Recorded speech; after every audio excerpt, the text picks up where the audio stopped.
Hello बच्चों, मैं Shirin ma'am rising star tuition में आपका बहुत बहुत स्वागत है। आज हम सीखेंगे काकी। काकी।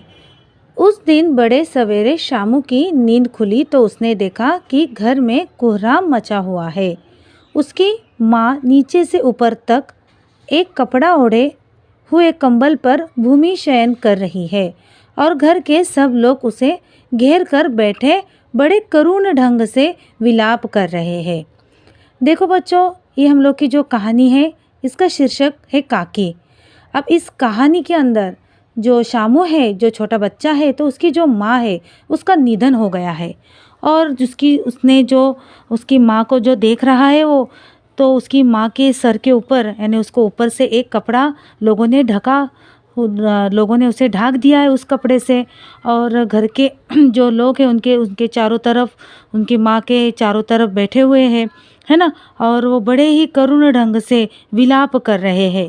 विलाप करना यानी जब कोई मरने के बाद किसी की मृत्यु होने पर जैसे रोना पिटना होता है ना, तो उसे कहते हैं कि विलाप करना, है ना। तो उसकी समझ में नहीं आ रहा था शामू तो बहुत छोटा बच्चा है। फिर उसके बाद देखो क्या होता है। लोग जब उमा को शमशान ले जाने के लिए उठकर ले जाने लगे तब शामू ने बड़ा उपद्रव मचाया। लोगों के हाथ से छूटकर वह उमा के ऊपर जा गिरा। बोला, काकी सो रही है, इन्हें इस तरह उठाकर कहाँ ले जा रहे हो? मैं न जाने दूंगा। देखो बच्चों, पहले जो हम लोग के पैराग्राफ में था कोहराम का मतलब होता है रोना, है ना। घर में बहुत सारे लोग रो रहे थे। फिर उस वक्त जो शामू की माँ है उनका नाम उमा है और उन्हें शमशान ले जा रहे थे, तो उसने बहुत ज़्यादा उपद्रव मचा दिया शामू ने। यानी उपद्रव मचाने ने क्या, उधम मचाना। लोगों के हाथ से छूटकर वो उमा के ऊपर जा गिरा। उसकी माँ का निधन हो गया है। तो देखो, एक छोटा बच्चा हो या बड़ा इंसान हो, जब जिसकी माँ गुजरती है, जिसकी माँ का स्वर्गवास होता है, तो उसके दिल पर क्या बीतती है वो इंसान, वो बच्चा, वो व्यक्ति ही जाने, है ना। तो वो क्या कह रहा है कि मेरी माँ को कहाँ ले जा रहे हो? मैं जाने न दूंगा। लोग बड़ी कठिनता से उसे हटा पाए। काकी के दाह संस्कार में उसे जाने नहीं दिया। एक दासी राम राम करके उसे घर पर ही संभाले रही। दाह संस्कार का मतलब होता है अग्नि द्वारा जो जलाते हैं उसे कहते हैं दाह संस्कार। तो अभी वो एक बच्चे को एक माँ से जुदा करना तो बहुत कठिन की बात होती है ना। बहुत मुश्किलता से लोगों ने उसे हटा दिया। यद्यपि बुद्धिमान गुरुजनों ने उसे विश्वास दिलाया कि उसकी काकी उसके मामा के यहाँ गई है, परंतु असत्य के आवरण में सत्य बहुत समय तक छिपा न रह सका। आसपास के अबोध बालकों ने मुंह से ही वह प्रकट हो गया। यह बात उससे छिपी न रह सकी कि काकी कहीं नहीं ऊपर राम के यहाँ गई है। काकी के लिए कई दिन तक लगातार रोते रोते उसका रुदन तो क्रमशः शांत हो गया, परंतु शोक शांत न हो सका। वर्षा के अनंतर 1-2 दिन में ही पृथ्वी के ऊपर का पानी तो अगोचर हो जाता है, परंतु भीतर ही भीतर उसकी आर्द्रता जैसे बहुत दिनों तक बनी रहती है, वैसे ही उसके अंतःस्थल में वह शोक जाकर बस गया था। वह प्राय अकेला बैठा बैठा शून्य मन से आकाश की ओर ताका करता। देखो बच्चों, अब ये जो बुद्धिमान गुरुजन है, जो घर के जो बड़े हैं, उन्होंने उसे क्या विश्वास दिलाया कि तुम रो नहीं, तुम्हारी जो माँ है वो मामा के यहाँ गई है। तो लेकिन ये जो असत्य बात थी, अब ये असत्य बात के ऊपर आवरण यानी क्या, पर्दा। तो इस पर कितने दिन तक पर्दा रहेगा, है ना। तो सत्य जो है ज़्यादा दिन तक छुपा नहीं रहता है। तो कि आसपास के जो अबोध यानी जो छोटे बच्चे हैं, जो उसके साथ खेलने वाले बच्चे हैं, तो उन्होंने तो उसे बता ही दिया कि तुम्हारी माँ ऊपर राम के यहाँ गई है। यानी कोई तुम्हारी माँ जो है वो तुम्हारे मामा के यहाँ पर नहीं गई है। तो कई दिन माँ उसकी जो चली गई है तो वो बहुत दिन तक रोता रहा, है ना। उसका जो रुदन है तो वो क्रमशः शांत हो गया था। रो रो के जो उसकी जो आवाज़ है, उसके जो आंसू है वो थम गए थे। लेकिन अंदर का जो उसके जो हृदय के अंदर का जो उसका जो अंतस्थल था, वो जो शोक है वो शांत जो है वो नहीं हो पा रहा था। जिस तरह से पृथ्वी के ऊपर का पानी जब वर्षा के आने के बाद, अनंतर का मतलब होता है उसके बाद, वर्षा के आने के बाद 1-2 दिन में पृथ्वी के ऊपर का जो पानी है वो अगोचर यानी दिखाई नहीं देता, लेकिन भीतर ही भीतर उसकी जो आर्द्रता है ना, यानी उसकी जो एक नमी है वो हमें दिखाई देती है पृथ्वी के ऊपर। ठीक उसी तरह से उस बच्चे के अंतस्थल में जो हृदय में है वो जो शोक है वो जाकर बस गया था। वो भले ही ऊपर से अगर रो नहीं रहा है या उसका जो शोक अगर वो व्यक्त नहीं कर पा रहा है, लेकिन उसके हृदय में वो शोक जा बस गया था। और वो हमेशा आकाश की ओर ताका करता कि मेरी माँ ऊपर राम के घर गई है। एक दिन उसने ऊपर आसमान पर पतंग उड़ती देखी। एक दिन उसने आसमान पर क्या उड़ती देखी? पतंग उड़ती देखी।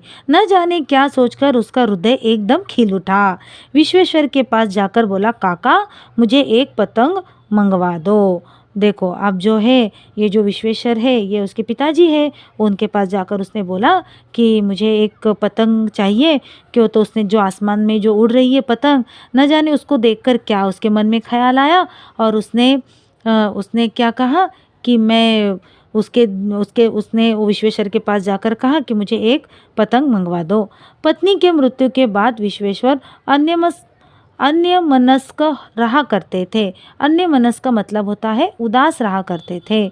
अच्छा मंगवा दूंगा कहकर वे उदास भाव से कहीं और चले गए। शामू पतंग के लिए बहुत उत्कंठित था। वह अपनी इच्छा किसी तरह रोक न सका। उत्कंठित का मतलब होता है जानने की तीव्र इच्छा रहना। एक जगह खूंटी पर विश्वेश्वर का कोट टंगा हुआ था।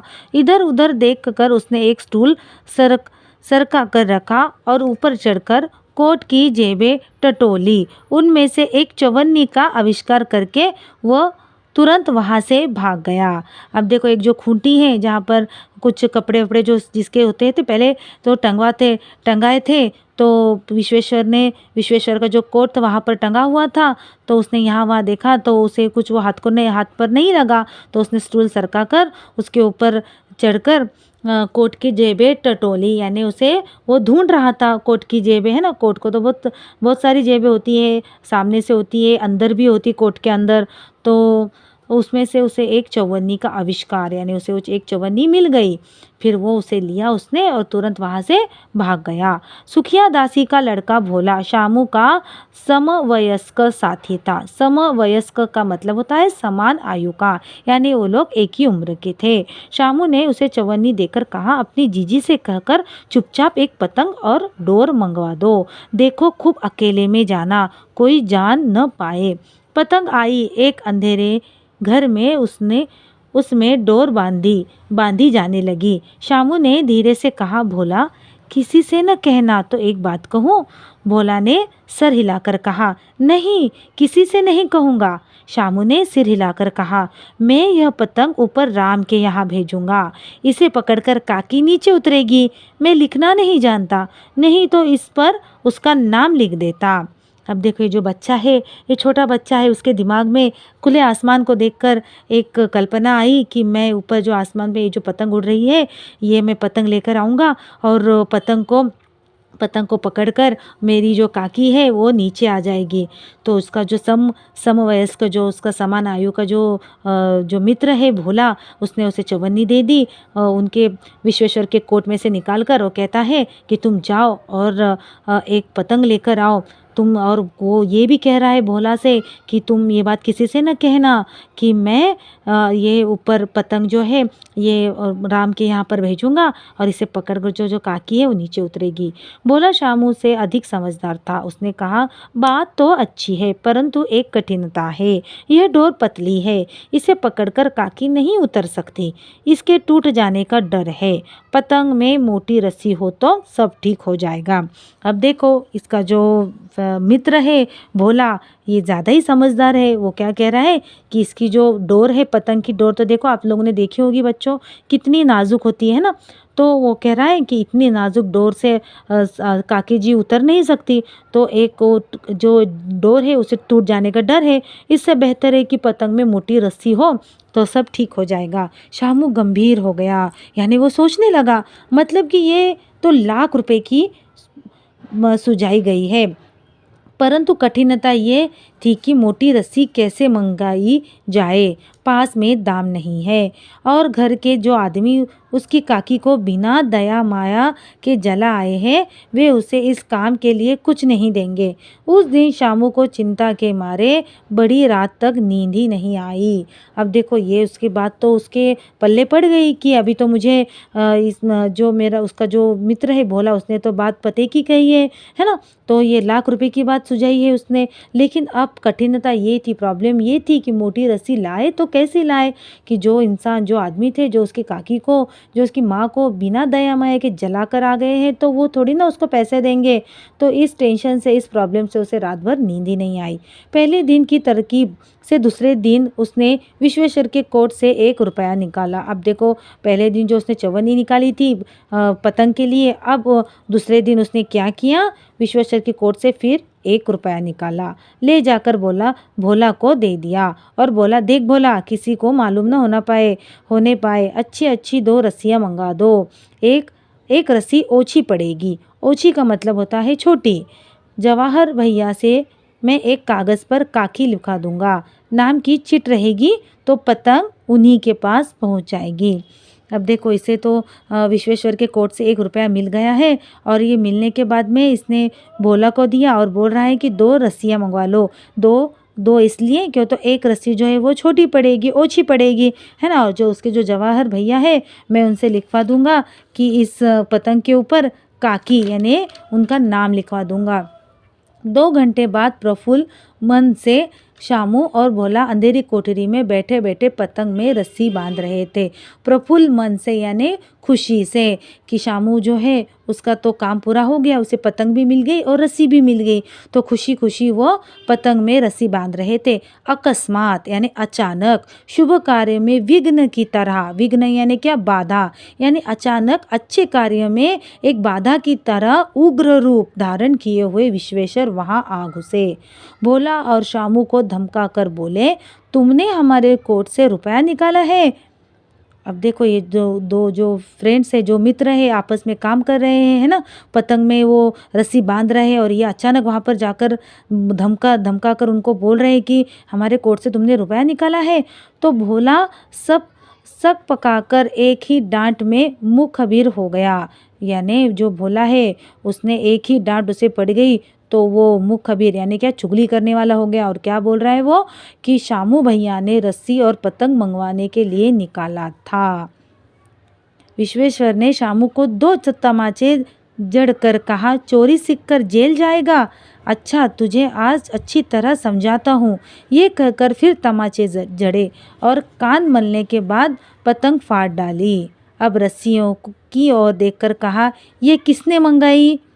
अब देखो विश्वेश्वर जो है, इन्होंने शामू को 2 तमाचे मारे, है ना, उसको तमाचे मारे, और फिर वो क्या बोल रहे हैं कि चोरी सीखकर कहाँ जाएगा, जेल जाएगा, है ना, और चलो आज मैं तुझे अच्छी तरह समझाता हूँ, इसलिए फिर तमाचे मारे, और कान मरने के बाद में क्या किया, पतंग फाड़ डाली। लेकिन अब जो रस्सियाँ थी, वो रस्सियाँ देखकर भी उन्होंने कहा कि ये किसने मंगाई, तो भोला ने कहा इन्होंने मंगाई थी। कहते थे इनसे पतंग तानकर काकी को राम के यहाँ से नीचे उतारेंगे। देखो अब इनकी जो है इतनी पत्नी का स्वर्गवास हुआ है ना विश्वेश्वर के, तो वो ऑलरेडी बहुत ज़्यादा ये है, दुखी है।